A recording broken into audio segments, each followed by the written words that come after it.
Okay, so where was I? I was welcoming everybody, giving a shout out to the team. We have a lot to cover today, so we're going to jump right in. First, I want to introduce our esteemed panel here. Obviously, you can all read our names and titles, so we're not going to spend too much time on that. We're each going to come up here and present briefly, and then we'll do a panel discussion at the end with a Q&A. Please have your questions ready. I also want to point out what's not written here is Molly has written the definitive biography of Ellen Scripps, so I highly recommend you all check that out. So she'll have a lot more to say on that shortly.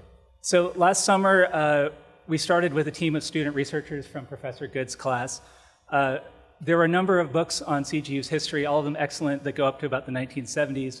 But we felt that there were a lot of buildings being built, a lot of hot and heavy administrative action.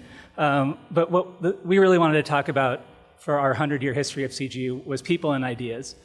Think of it more as editorial journalism rather than cold, hard history. So we're going to do that over the course of the year in a number of ways. First is this, today Tim and I are going to present from the origin story of CGU. We're going to launch a 100 for 100 series in the spring. There is a community memory section on our website, 100.cgu.edu. I highly recommend that all of you go check that out. So I'm going to turn over to Tim for a few brief remarks to kick us off here. This is something you probably would write when you were done with the project. Those are the first words I wrote when we started, which is a little bit of hubris, but I think it speaks to the challenge that we were wanting to embrace, and we set a very high bar. As Bryan said, we did not just simply want to regurgitate facts or historic dates or buildings. All I had to work with when I wrote that was 3 books gathering dust on my desk that I thought were just these turgid stories about CGU's history, and that's all I had. But quickly found, working with some great student assistants, talking to people on campus, and through Bryan's great work, we found some real gold, which I think we incorporated into our origin story. So I think we are going to tell the story in a way that's never been told before. Yeah. So not only is it our job to say this, but we actually mean it. And when we did this, we were shocked. There really was a series of highly unlikely events at very specific moments in time that were really led to all of us being here in this room today. So this is Claremont in the late 1800s, taken from what is now Arrow Highway. Obviously, there's some orange groves in the foreground and not a lot else. So if you were to go back in time to this period and you were to play the odds, you would probably not bet on us all being here in this room today on this beautiful campus. That is, unless your name was James A. Blaisdell. So CGU was originally known as Claremont Colleges, and that's very, very important for this history, this early history of CGU. It will be referred to Claremont Colleges throughout this presentation. So what does that mean? What is Claremont Colleges? So the word Oxford gets thrown around a lot in terms of Blaisdell's original inspiration, which he would actually later in life come to regret. He felt that a more apt analogy, and actually one of his inspirations, was the US federal government. Although I guess Oxford is a slightly sexier term than US federal government. So I understand why Oxford got the call over the course of the history. So this is our original proposed seal in 1928. So if you do the math, you would know that we were founded in 1925. This is our centennial year. Why did it take 3 years? We don't know. Tim and I are not historians, but what we do know is it's extremely out of character for Blaisdell because he is very traditional. And we'll talk about that a little bit later. So coincidentally, the first master's degrees were awarded in 1928. There's not a lot of children in here, so I'll say it was probably an oh shit moment where they figured out that they needed to have a seal for the graduating class. So this first seal a proposal was guided by Blaisdell. The lamp at the top signifies Claremont Colleges, again, which is now CGU, and the 2 in the shield represent Pomona and Scripps, and there were to be more lamps added later as there were additional colleges.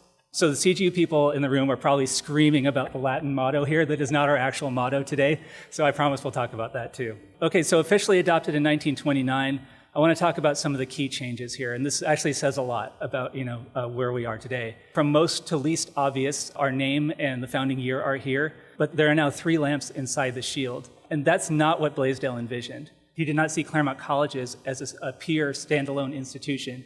He saw Claremont Colleges as the federal government that would provide centralized services, libraries, science equipment, pipe organs. Those are really expensive, and he was trying to scale small colleges. They shouldn't each have one. So he viewed Claremont Colleges as a central institution that would also grant graduate degrees. This is, again, you could tell there's some institutional politics at play already where obviously he's not getting his way. And this would be the equivalent of the federal government having a star on the US flag. Okay, so back to the quote previously about withering and dying. CGU is not supposed to have its own faculty. It would be Pomona and Scripps that would provide the faculty. Again, CGU is not a standalone, educational institution. And obviously, that didn't really happen. That fell apart very quickly. There was a lot of administrative bickering about who was going to pay for what and who was going to do what. And CGU had to fend for itself very early on and start hiring its own faculty or wither and die, as the quote said. Moving on, the lamp at the top has been replaced by a torch, the flame of which is our symbol today. And then our favorite detail here, the Latin motto. When Blaisdell presented the 1928 version here, the faculty sprang into decisive action and formed a committee on the lack of agreement between the noun and the adjective. And so justice was served, and now we have our multilumina una lux, which is many flames, one light. But he might have actually been talking about lamps in the beginning, so we'll never know. The next 70 years it took to reconcile the disparate functions of a centralized services provider and graduate educator. Eventually, the two functions split around 2000, and we became CGU, and the Claremont College of Services took the other stuff. So why were they combined in the first place? The clue to that is, what will you all be doing in a panic on April 15th? Yeah, for tax reasons. Post-World War I, there was a big population boom in Southern California, and that meant four things to Blaisdell. Number one, who was going to educate all these people, especially at the college level? There were very few reputable colleges in the area. I think that USC and Occidental would be maybe the other two. Pomona was already turning away 2/3 of its applicants. This is the early 1920s. His question number two is, how is he going to do this at scale without sacrificing the small college experience? The cost of land, though skyrocketing, there was a fleeting opportunity because there was land that he could secure and expand the footprint for future expansion. Number three, as New York is the gateway to Europe, he saw Los Angeles as the gateway to Asia and South America, and he wanted to create a University of the Pacific, an intellectual and cultural center outside of this growing metropolis of Los Angeles, and he viewed graduate study as the lifeblood that would attract top talent and funding. I'm not making that up, that's true. Number four, where was he going to get the money to pull this off? So in October of 1923, he put it all on the line, and he wrote a letter to Ellen Scripps. And obviously, he's making the Oxford reference here, and he's thinking big.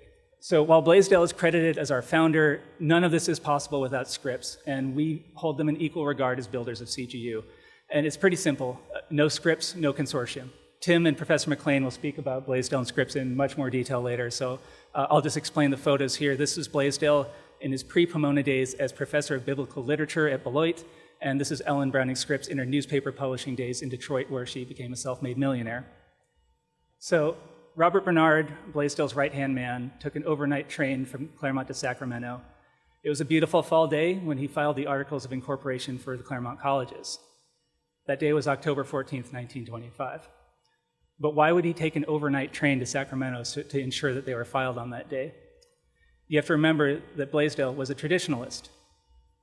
Harvard was founded within 16 years of the Mayflower landing. Pomona College was founded within 5 years of migrant New England Congregationalists forming a committee to create a college of the New England type in Southern California. That astute observation was not made by us. That was made by Massachusetts transplant Charles B. Sumner, who led that committee and was the founding trustee of this new college. After receiving proposals from Beaumont, Redlands, Pasadena, and Riverside, you can see this could have been a much different outcome. The new college was incorporated on October 14th, 1887, 38 years to the day before Claremont Colleges. So the peanut butter and chocolate of prosperity at the time were railway and water. The Pomona Land and Water Company, who created this promotional brochure, brought stable water supply in 1883, which made development in this region possible. H.A. Palmer, the president of that company, had significant influence on the route of the Santa Fe Railroad as it expanded westward. So you'd think as the president of the Pomona Land and Water Company, he would route it through the thriving town of Pomona, but he did not. He convinced Santa Fe to route it through an unnamed town site in which he resided, as well as an undeveloped area of North Pomona where he had a personal land investment. So conveniently, also, Palmer was on the board of this new college that needed a new location. So this is the Santa Fe Railroad in Claremont in the late 1800s, and what was happening at the time was reefer madness. Also known as refrigerated rail cars, reefers transported citrus across the nation, fueling economic growth and a land boom in Southern California. But with every boom, there is a bust. Actually, before we get to the bust, we'll talk about this. So the Pacific Land Improvement Company was a Boston subsidiary, and they made this brochure to promote Claremont the Beautiful. In this case, beautiful means it's marketing speak for desert terrain and swampland covered with sage and heavy undergrowth. Great job, guys, let me tell you. So the name Claremont was proposed to the developers by Palmer. It was an homage to the clear mountain view. And coincidentally, one of the developers grew up around Claremont, New Hampshire, and thought that was cool. So as this flyer says, being the leading town site along the Santa Fe, the bubble popped, and the new Claremont Hotel featured here was abandoned before serving a single guest. The land bust also happened at the worst possible time for the new college desperately trying to raise funds to build a campus on Palmer's land. Out of necessity, they would begin classes at a rented college in Pomona, which is now the distinguished site of Angelo's Burgers on Mission and White.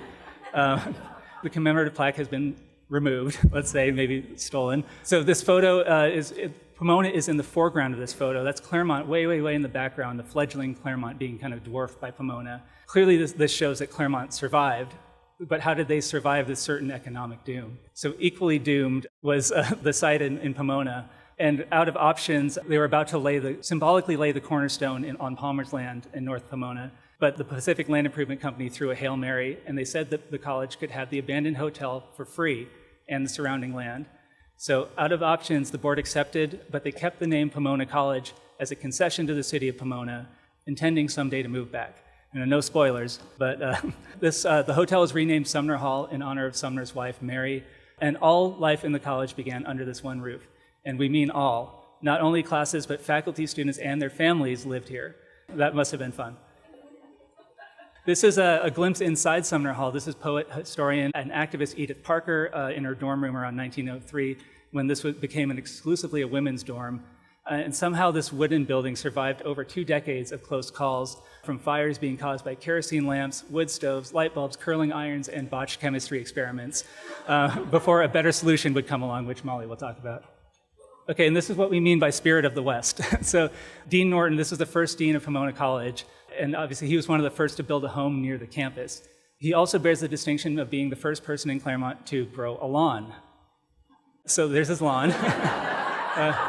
We're not making this up. We looked all this up. So his home on 7th Street in College, thereabouts, is still here to this day. Back then, children of the faculty would play in and around his house. So it's also safe to say Norton was the first person to tell kids to get off his lawn in Claremont. A true pioneer. So this photo shows, in relation to Norton and Sumner Hall, which we've talked about, not a lot here. But so what runs horizontally between those two would be College Avenue. And you can also see there are a couple other homes starting to pop up around the area, and this would actually cause decades of stress and anxiety for Blaisdell as he planned to expand the footprint of the colleges. So Pomona College and Claremont quickly rose in prominence.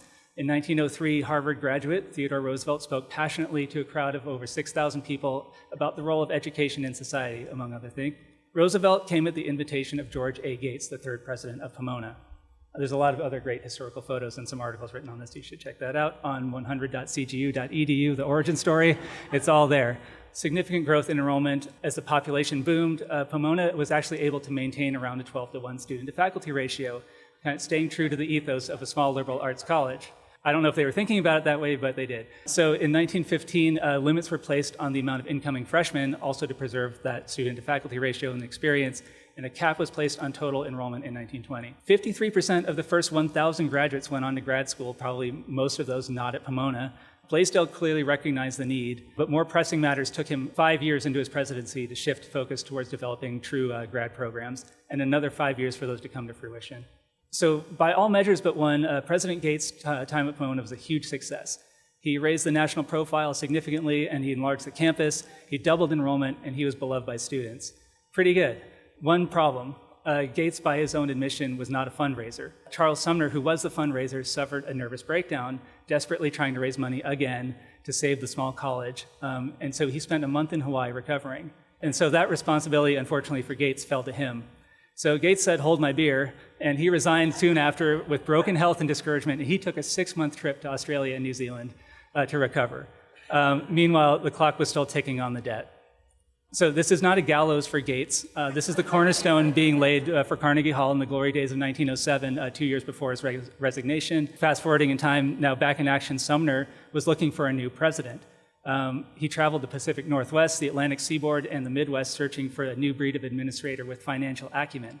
In his words, a superior president. Blaisdell emerged as a standout candidate recommended by multiple sources, but what doesn't show up in the proud histories is he initially turned down the offer. So undeterred, Summer actually went back to Beloit undercover, unbeknownst to Blaisdell, to speak with people acquainted with him. And when he was sure he found the right person in Blaisdell, he made the offer again, and this time Blaisdell said yes. Within a few months of arriving in Claremont in 1910, Blaisdell had erased $150,000 in debt, which is $5 million today. And by 1915, he secured the financial future of Pomona College with a $1 million campaign, which, among other things, led him to Ellen Scripps. And now he was able to focus on bigger things. This is a clip from a 1960s documentary, A Continuing Vision of Greatness, that has some priceless footage of Pomona College in the 1920s. In this clip, the Gipper himself sets the stage for what's to come. Pomona soon expanded its facilities to accommodate more students. Its growing number of friends provided this privately endowed college with the funds to maintain its growth. By 1915, it became necessary to restrict enrollment in the interest of academic quality. In 1923, 3 out of every 4 applicants were turned away. Classrooms were filled to capacity. The college had to expand or drastically limit its enrollment. And with that, Tim is going to give us a talk on how Blaisdell's time before Pomona College actually shaped him into the leader that would establish the consortium. Well, my journalism background, both as a student and as a teacher, we learned the 5 W's and the H, who, what, when, where, why, and how. But it's really in the why and the how that the story's told. That's where the secret sauce is. And the why and the how for James Blaisdell, James Blaisdell came from somewhere. He didn't just magically appear as the savior of Pomona College. And it began in this room here. This is the home study of one James Joshua Blaisdell, Blaisdell's father. He was a professor of mental and moral philosophy at Beloit College in the latter half of the 19th century. Now, this image to me he's intimidating, and the image to me is pretty intimidating. But to young James Arnold Blaisdell, this was his refuge. And it might have been his only refuge outside of the wide open spaces in and around the prairie frontier college town of Beloit, Wisconsin in the 1870s. His father was a deeply religious man. He was a Calvinist who strictly honored the Sabbath, and he forbade his 3 sons to play with other children. They couldn't dance, sing, participate in sports, join clubs, or even hunt, which was a common thing for boys back then, especially in that part of the country. James Blaisdell had a very lonely childhood, perhaps made more so by the fact that his 2 brothers had special needs. And in addition, his father suffered debilitating depression and frequently spent time at sanitariums. That's not a happy picture I'm painting right now. I wish I could. Years later, Blaisdell shared this about his father, and I'm quoting, and it's a long quote, and he has a way with words, so if I stutter, please bear with me. He so terrified me that I did not try to translate myself to him, often allowing him to keep his wholly incorrect ideas of my conduct without trying to make my explanation. I realized this was considerably the consequence of those severe theological views which rooted back into his early training and from which he never was entirely delivered, even by the characteristically warm sympathies which deeply endeared him to his students and co-workers. So what I gleaned from that was that, in other words, James couldn't talk to his dad, who actually was a pretty popular dude and at the college where he taught, but there was this very different dynamic at home. James' mother, however, did treat her sons with great warmth, although she did not openly confront her husband about how he treated the kids. But I want to get back to this study. You might notice a bird cage there by the window. Professor Blaisdell had a parrot that would rest on his shoulder, and it could come and go as it pleased. His boys, however, had to ask permission to enter the study. But fortunately, and I say this as in life-changing Blaisdell making his way to Pomona finally, fortunately, young James was granted permission frequently to enter this room, and he had full access to that library. He became acquainted with Plato, Shakespeare, Wordsworth, and many others.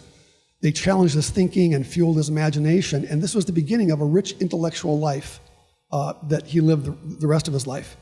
And I say this in the most complimentary of ways. James Blaisdell was a nerd. In his diary or his notebook, it wasn't really a diary, it was a notebook, at age 9-ish, he wrote about what he called, 9, the advantages of the study of grammar, and said The way a man expresses himself shows his refinement. Now, I don't know about you, but when I was 9, I was collecting baseball cards and reading comic books. And school did not provide a refuge for him either. Again, bearing in mind when this was, it was a time when corporal punishment, which was really more like child abuse, was allowed. James never suffered that fate, at least from what I could divine, but several of his classmates did. They were hauled off to the room next door, and their wailing could be heard through the wall. He deeply internalized this, and he called this a ruthless regime. And he acknowledged that it created a timidity in him that he never fully overcame the rest of his life. In high school, that's where he really started to blossom. And he took classes we call college prep today, including a class in Greek in which he was the only student. To use a popular CGU word, he was starting to thrive. He also took notice of one Florence Dottie Carrier. I wish I'd written what I'm going to quote right now. This is what he says, a 13-year-old expressing true love. I remember well her simple, girlish figure silhouetted on the background of the great school window on the day that I first became definitely conscious of my admiration for her. From that day on, I held her in the secret places of my heart. I guess you could say that boy was smitten. But for a long time, he was too shy to follow up on that, other than a cursory hello in the hallway. But to cut to the chase on this hallmark moment, they married 10 years later after he began shortly after he was ordained to the ministry, and they stayed together for nearly 50 years until she passed away. So now that I've gotten Blaisdell from that study through that bad school experience to noticing Dottie Carrier, I want to get into Pomona because my time's running out, but I have 4 quick anecdotes that I think reveal kind of the person he became. First, he attended Blaisdell College. There was really no alternative. That's where his dad taught. He really liked debate and oration. He found himself quite the speaker. And he won second place in a multi-state competition and pocketed $30. But it was at that competition that he realized that his speaking style was way over the top. So at that point, he said, I came to understand that public address is only effective public conversation. And so from that point forward, he developed a more sincere, informal style that he'd used the rest of his life that was very effective. He also, and Bryan found this gem, he also came out of his shell when he was at Beloit as a student. At a gathering of alumni in 1924, those who knew who they called Jimmy, as they affectionately called him, they told stories, quote, that seemed to those graduates of this century, meaning the 20th century, almost sacrilegious, but were nevertheless keenly enjoyed. And unfortunately, that alumni publication didn't go into detail, but I'm picturing him, having a good time. I won't go beyond that. That would be speculation. Blaisdell confessed that he was interested in journalism, to follow that for a possible career path, but he heeded his father's advice and attended the ministry, attended Hartford Theological Seminary, which is known for its conservative approach to religion, which pleased his father. As he neared graduation in his senior year, and this to me really reflects, I think, the person Blaisdell was, the faculty informed him that he was going to be awarded a prestigious 2-year fellowship. I'm thinking this is kind of like our dream and believe moment, okay? He was going to receive $1,500 annually, more than $50,000 today, and the opportunity to spend 2 years studying overseas. I think it was Europe. All he had to do was accept a statement affirming Hartford's conservative creed, and he declined. He walked away from the opportunity of a lifetime because he could not reconcile the creed with what was his evangelical view of Christianity and its role in public life in making the world a better place. So several years later, into the ministry, while he was at the Church of Olivet in Michigan, he wanted to switch gears and become a professor. I was going to say enter the professoriate, but I'm not sure that's the right phrase, so I just said it. He learned that the college nearby was teetering financially, and the president told him, why don't you go visit this potential benefactor with deep pockets in Detroit, which he did. Now, he didn't have much of a experience raising a plug nickel at that point. So he went to Detroit, and he made his pitch and thought it went really well, and was invited back the next week. So he returned, to which he thought he was going to seal the deal, and was summarily rejected. And he said, though, quote, the experience was such as definitely to encourage me to think that I had some ability in this direction, and the memory of this attempt was in the background of my mind when 7 years later I accepted the call to Pomona College. So his failure when he learned that he could become a fundraiser. And lastly, he made one more career move before heading west. returning to Beloit College to lead the new department, as Bryan referenced earlier, of biblical literature, as well as administer the new library. And with Dottie and their young family, and this struck me as interesting, he moved back into his childhood home, which I would not have done, but I'm not James Blaisdell. His father passed away 7 years earlier, apparently by suicide. His body was found in a grove outside a sanitarium. At Beloit, he taught religion from a deeper historical perspective and encouraged the students to provide dissenting views or challenge, which was not the case when he was in the ministry, or certainly not the case at home. He also led a study of athletics and endorsed its role in college life, although he could never play sports as a kid. And he developed diplomatic skills that he would employ with mixed results at Claremont. Quote, "He is a pretty good man to have around when the faculty gets into a tangle," his Beloit colleague Theodore Edicus recalled. "He generally knows what he wants and doesn't hurt people's feelings to get it. And he never talks as long as some of the faculty." The James Blaisdell who arrived by train to a hero's welcome in Claremont, the orator, the academic, the humanitarian, the administrator, the fundraiser, had become fully fledged. This is one of my favorite slides in our entire origin story. This is the family, and you're probably drawn to the one on the right. And in Blaisdell's autobiography, The Story of a Life, is a picture of him sitting with that wonderful, beloved creature on his lap. No pictures of his wife in the book that we could divine, nothing. The dog is on the cover with him. It was on the cover. On the cover. This is the cover of his book. And he said, and we found this in the book, thanks to some good technology, he says, quote, "We were fortunate in the dear companionship of our little dog Midget," not a great politically appropriate name, but it was back in the 30s, "whose radiant and unfailing devotion blessed us for 13 years. Her grave is still sacred ground in our yard at the Claremont home," which today is the offices of Arts and Humanities and the work home of Professor over here. One other thing I found on Midget, and I want this to be true. I so want this to be true, but I don't know if it is. It was in a publication called The Pedant, published December 2008, a student publication here at CGU, and I quote, "Midget used to follow Blaisdell all over campus, even accompanying him to the occasional board meeting. Whenever the board was feeling uninspired, an annoyed Blaisdell would sometimes begin to ask Midget for advice on important matters." I want that to be true. I can't prove it. And then lastly is this quote from Ellen Blaisdell, who wound up having a very prestigious career at UC Berkeley. It's his son, one of his three sons, and he talking about his father as a frontiersman. In two ways he was, and I'll close with this. He grew up on the frontier, Blaisdell did. Beloit was very much, it was a college town, but really on the edges of the wilderness there in the 1870s. And also he was a frontiers person, a frontiersman in his thinking, in how he approached Christianity, and how he succeeded in his college career in Beloit, and how he accepted the opportunity to come to Pomona College fully knowing that they were drowning in debt. So indeed, he was someone who took on challenges. And with that, I will stop and hand it over to Professor McClain, who will now talk about the other really important person in CGU's history.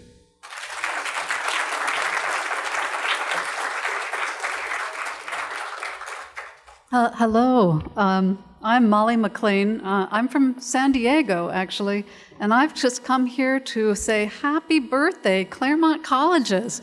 Well done. 100 years of innovative greatness. So I've been asked to come here and talk to you about Ellen Scripps. And so I wanted to start, I imagine you know her name, it's about around and about, and her involvement in Claremont Colleges. So it started with actually an embarrassing mistake. So in 1919, what was basically a kind of a standard fundraising letter, you've all had these. It came from Pomona College, from President James Blaisdell, but it was addressed not to Scripps, who was the millionaire philanthropist, but to her sister in Rushville, Illinois. And her sister forwarded it to Ellen with a comment, "cheeky." So Ellen Scripps had received dozens of these kinds of solicitation letters, and she was unoffended, and she told her sister, these appeals are not cheeky because the writers don't expect anything. It's only a gamble with them. they might happen to hit upon a person who is looking for an opportunity to give away their surplus money. So it was Blaisdell's good luck to find just such a person. At 84 years of age, Ellen Scripps was on a spending spree, determined to give away all of her money before her death. A businesswoman and an investor in the Scripps newspapers, she was a millionaire several times over.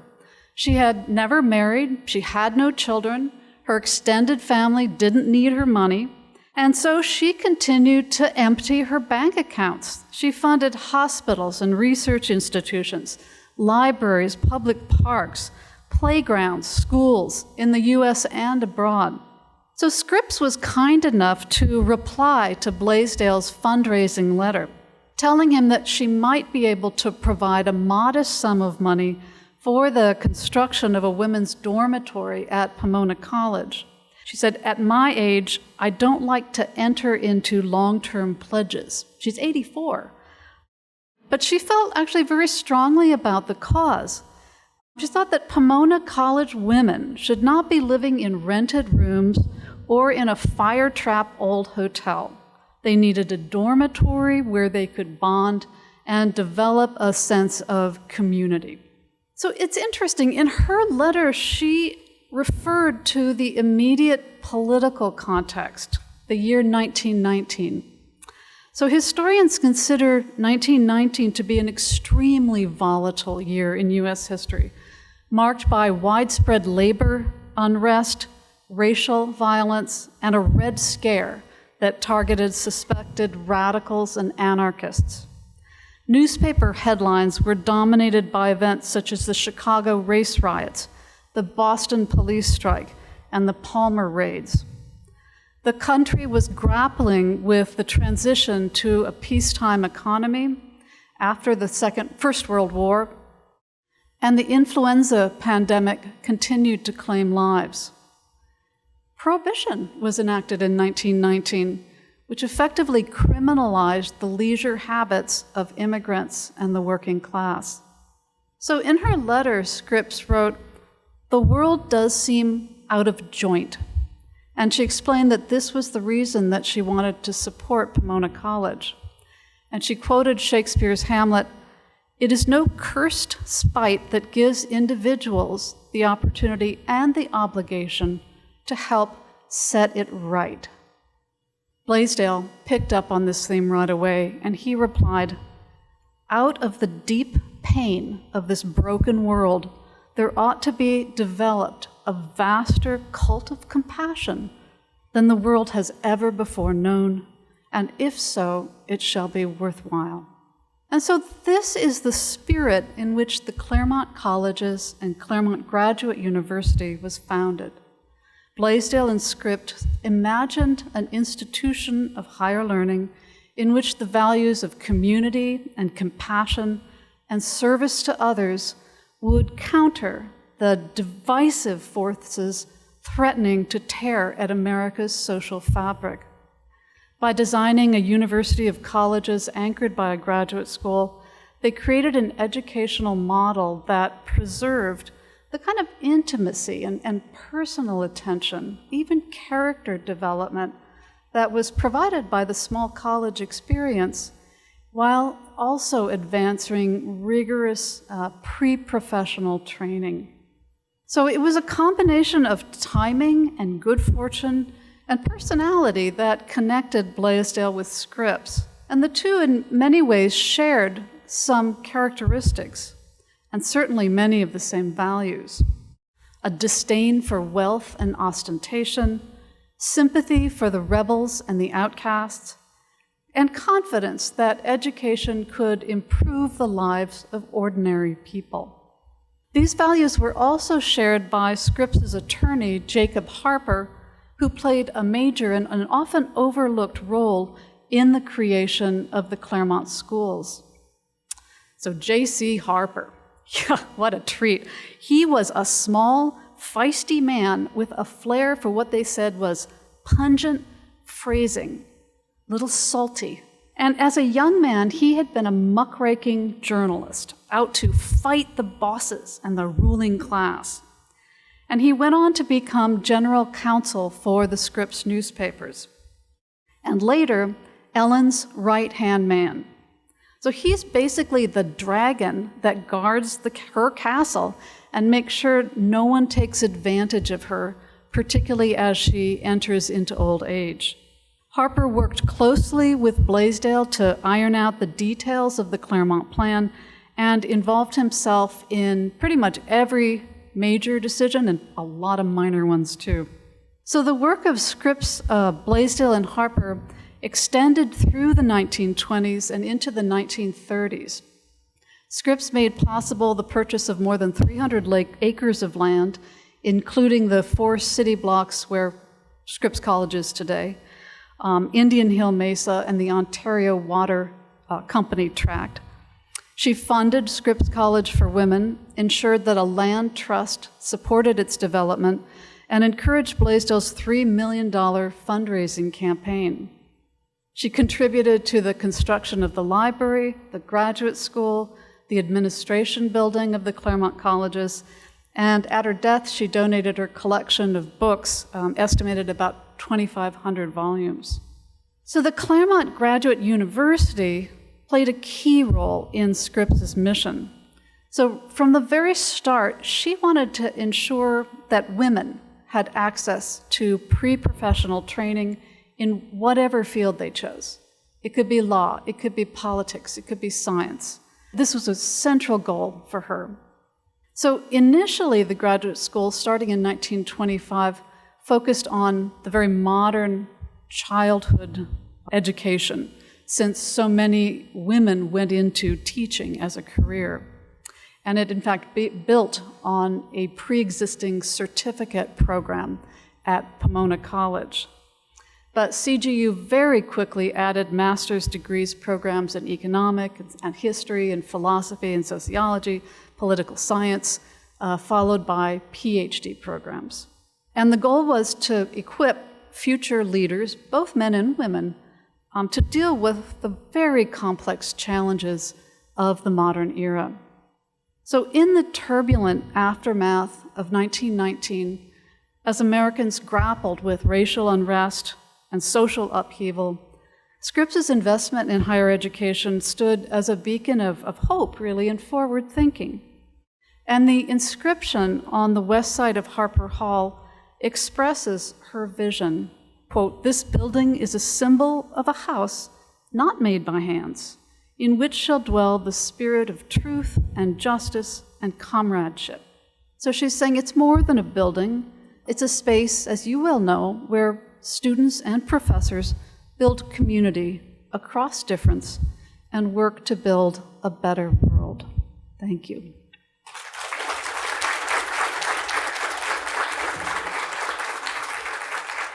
And now I'd like to introduce Professor Josh Goode, who does the real work at Claremont.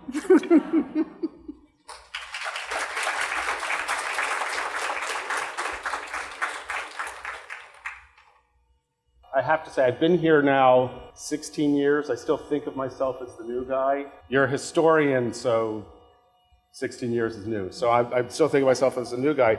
But I have to say, I can't tell you how happy it makes me to see faces I see every day at work, faces I haven't seen in forever, and a lot of new faces. It's nice to have this kind of gathering at CGU.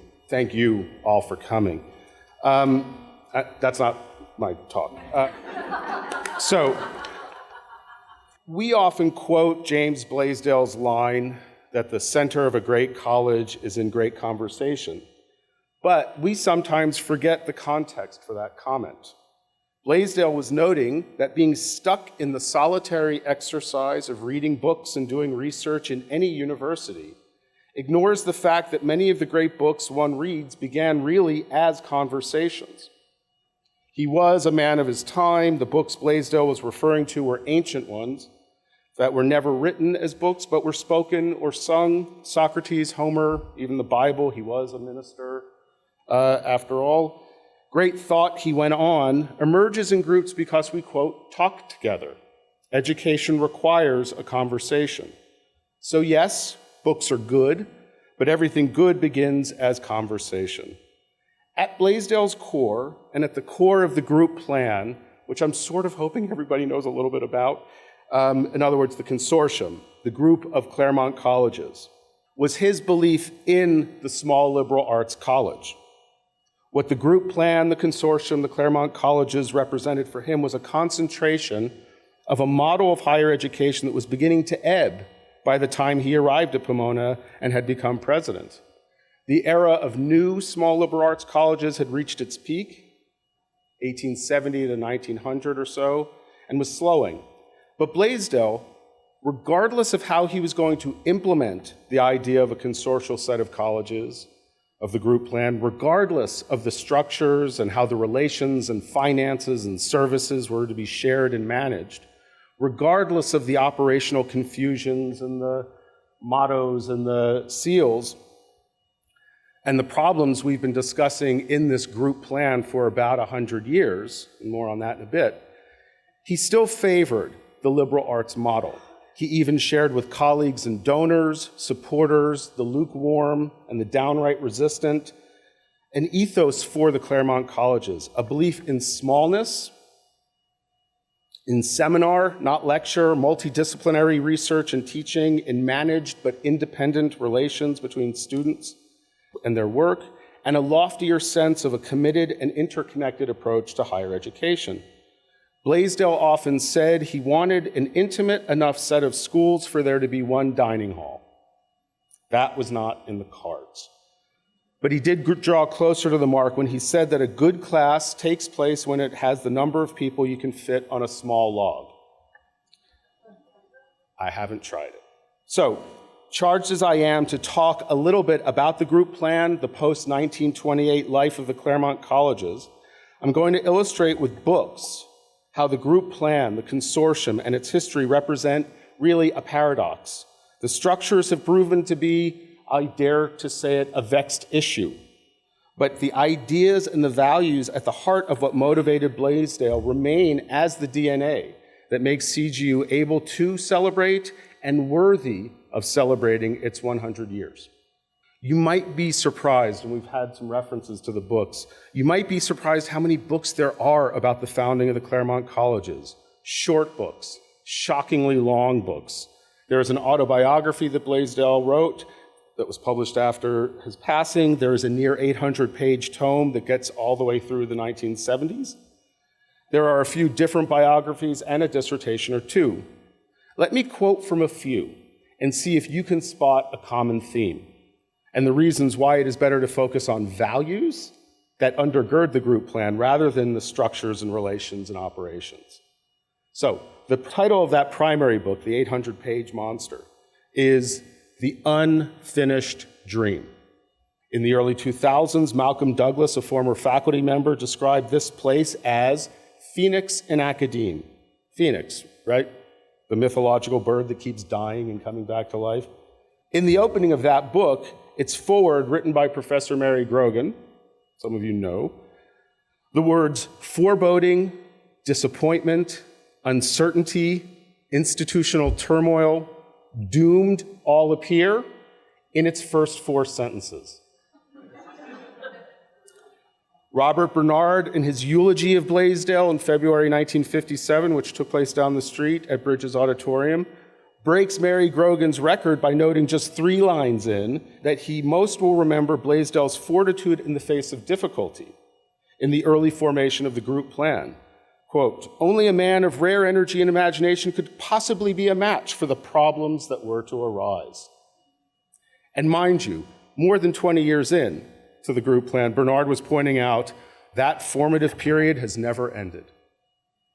And to a moment of excitement in the 1960s, President Louis Beneset's opening comments at the dedication of Garrison Auditorium on December 9th, 1966, with Millard Sheets and donors in attendance, Beneset was excited and concerned. He wrote, or he said, "At Claremont, we have an additional kind of joy in our dedication today. The central institution of the Claremont colleges for some time has suffered what college sophomores call the identity crisis. Our troubles of who, what, and where we are reflect themselves in our frequent changes of institutional name. A confused identity is not healthful for an institution, especially one supported by goodwill and philanthropy. Remember, this was a celebration. He recovers. So we rejoice that the concrete realities of our new Claremont Graduate School and University Center, the name at the time, now help make our identity clear.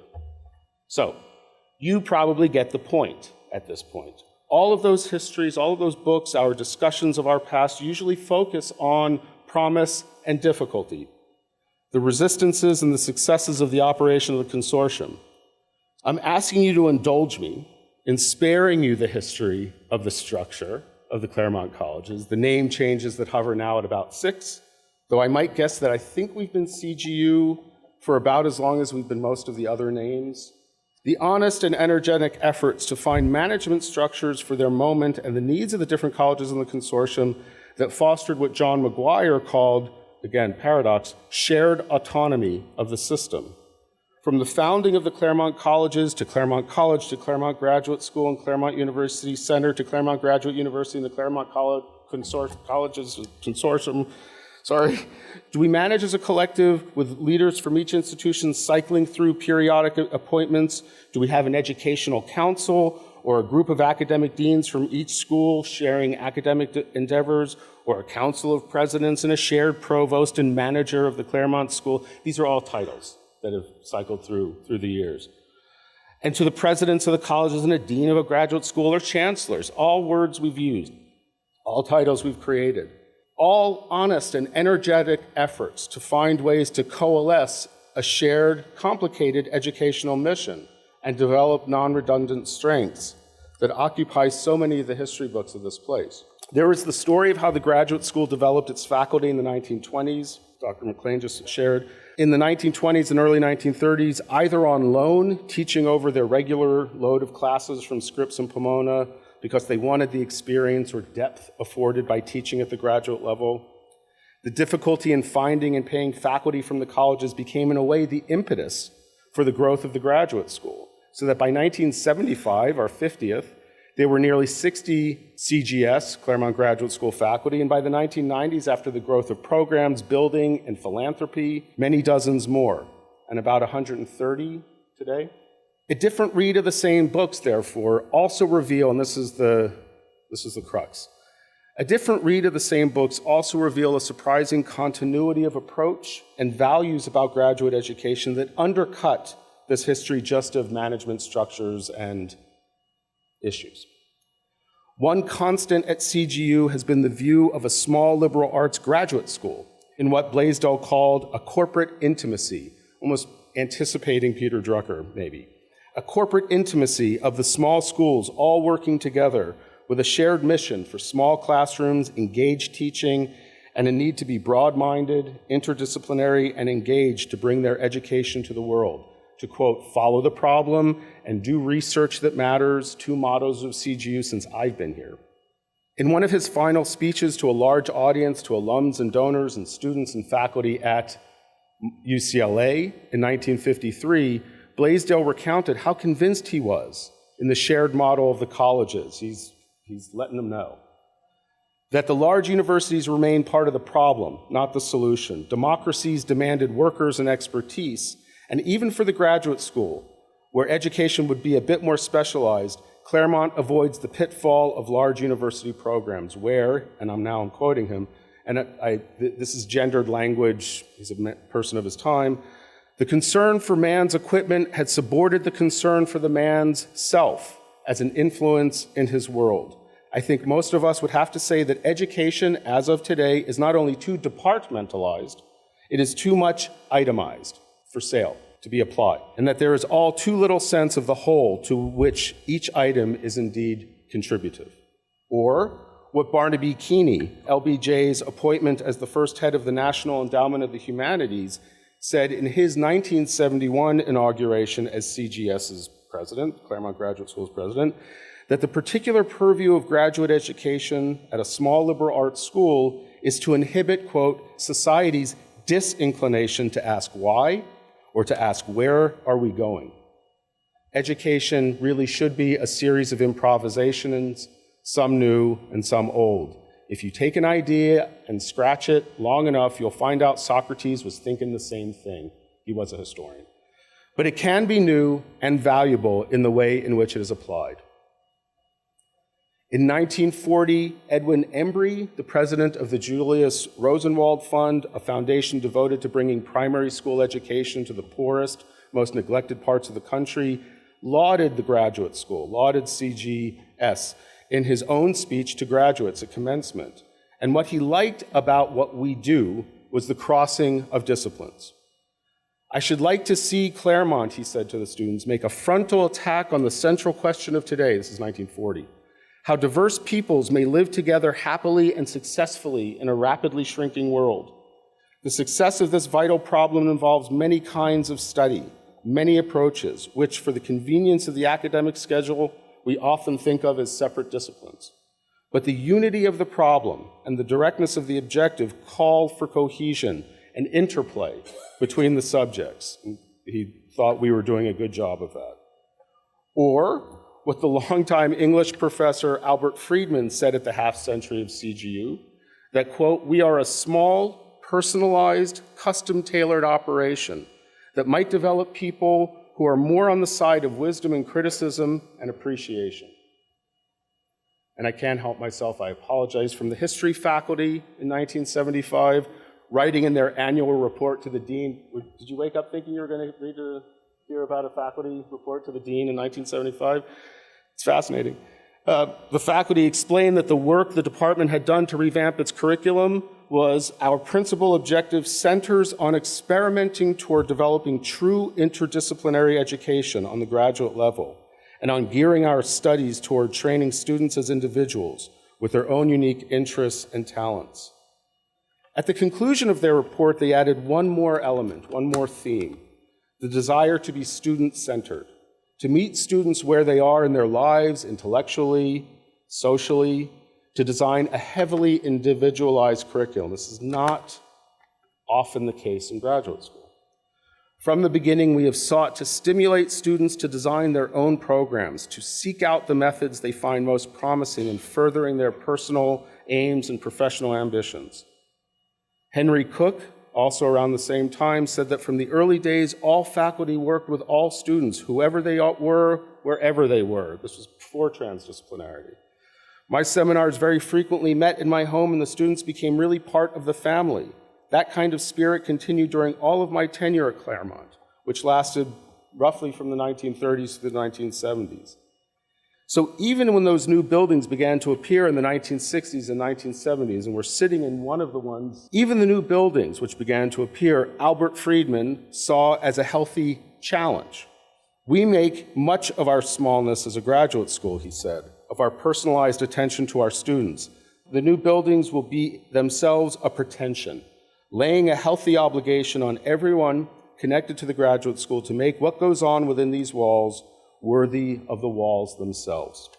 One more. From Malcolm Douglas again, the Phoenix and the Academe Fellow. A longtime faculty member here at CGU from 1954 to 1999, the son of the graduate school's first full-time faculty member, Aubrey Douglas, summed up Blaisdell's vision and CGU's mission as he had seen it in his career here, sort of bringing together everything. Here would stand enshrined the idea of the individual as the locus and raison d'etre of rigorous graduate study. The student exploring a multidisciplinary world with interdisciplinary tools and questions, engaging in a continuous conversation with faculty personally involved in her or his intellectual and social life. So, I gave you a lot of quotes, and I tried to walk us through some of the personal voices of the folk who've been around these challenging walls. And so looking at what people have said and thought and done at CGU through the generations, through 100 years, the story can be about the complexity of making the consortium, still unique in the world, formed as it mostly was as a consortium of schools. So many other consortiums were created ad hoc over time. Ours was, in a sense, apart from Pomona, purpose-built. A mission over the past 100 years that has remained remarkably entrenched. Like the buildings that anchor CGU to this place, the ideas and vision have kept us around. We could discuss how the world has changed, how the moment demands perhaps more or less faith in the power of the liberal arts, or the challenges of our current moment that come from technological shifts, et cetera, et cetera. But I'm going to plan to stick with the liberal arts just for a bit. Not because they're quaint, but because they've stood the test of time and they keep us in conversation. I'm looking forward to Bryan and Tim's detailed history of the graduate school with all the facts and details that I did not Wikipedia your way in this talk, because I think it's attaching those ideas to the figures and to the buildings is really the key for understanding not just our past, but really providing a pathway for our future. Thank you.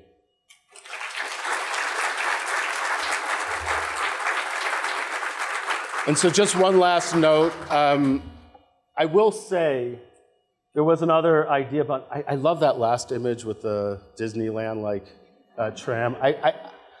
I've always dreamed of a student who will find those trams somewhere in a garage somewhere in Claremont. I know they're there. But I do want to say one thing about the history of CGU. The 1960s and the 1970s, much of what you're seeing here, there's the opening of McManus in 1966. What you're seeing in these images is the work that we all do and the inspiration that existed between Blaisdell and Ellen Scripps. We don't exist without that. We don't exist without the people who get us and give to us as a result of getting us. If we are an inspiring place, if we are a place of ongoing conversation, which we all want to be, philanthropy is the core of that. And so you really see that in the development in our history. Those buildings, those leaders who are able to help expand and explode this place in a positive way, to grow us. We're adept at communicating what we do and who we are to that world, and that world being inspired by it. And so hopefully you have to be inspired because you woke up early on a Saturday morning to be here.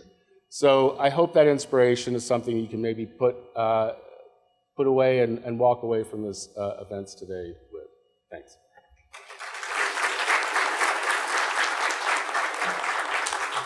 Thank you, Josh. Does anyone have questions? I feel the need to make a pedantic remark regarding Tim's usage of the word nerd.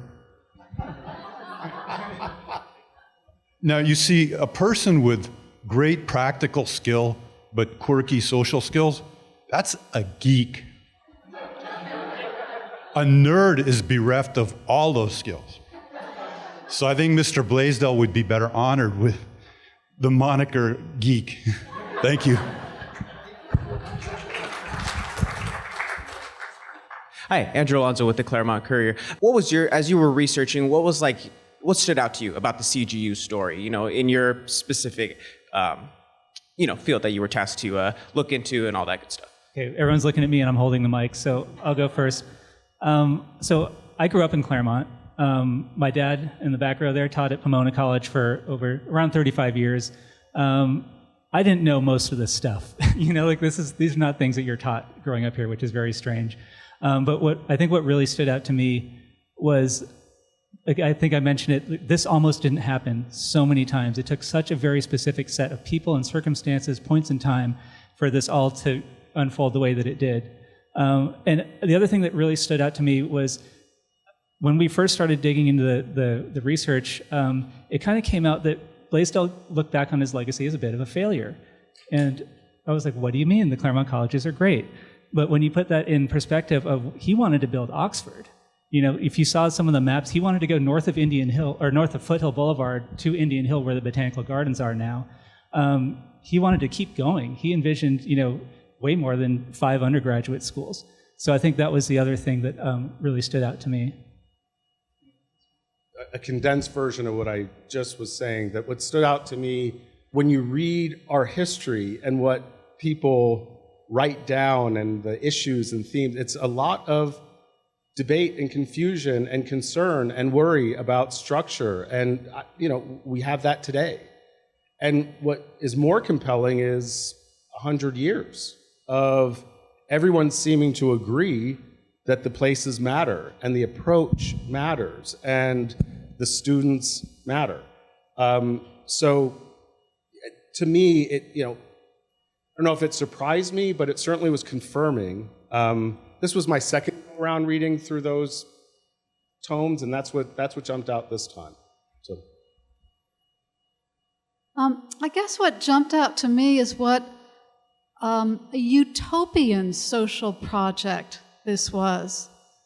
That all of the schools were intended to be equal, no one of them dominating the other. And in the age of patriarchy that was the early 20th century and perhaps is still today, I thought that was quite astonishing and very forward-thinking of its time. So kudos to all of you for having kept this remarkable experiment going for so many years. Just real quick, to me, it's all the people. And Bryan and I would have conversations in his office about which person that we just found out, which people we were researching we'd like to have a beer with. And it would rotate, though. I don't know if Ellen Scripps would have a beer with me, but I would like to have one with her. And also just how, although 100 years ago, which isn't ancient history, but it's a long time ago, none of us were around then, how much I could relate to many of these people in the pluses and the minuses. So to me, it was just that these are fascinating people. I wish I'd gotten to know them in person. Okay, well, I think that's a wrap on the Legacy Talk. Thank you all so much. Really appreciate it.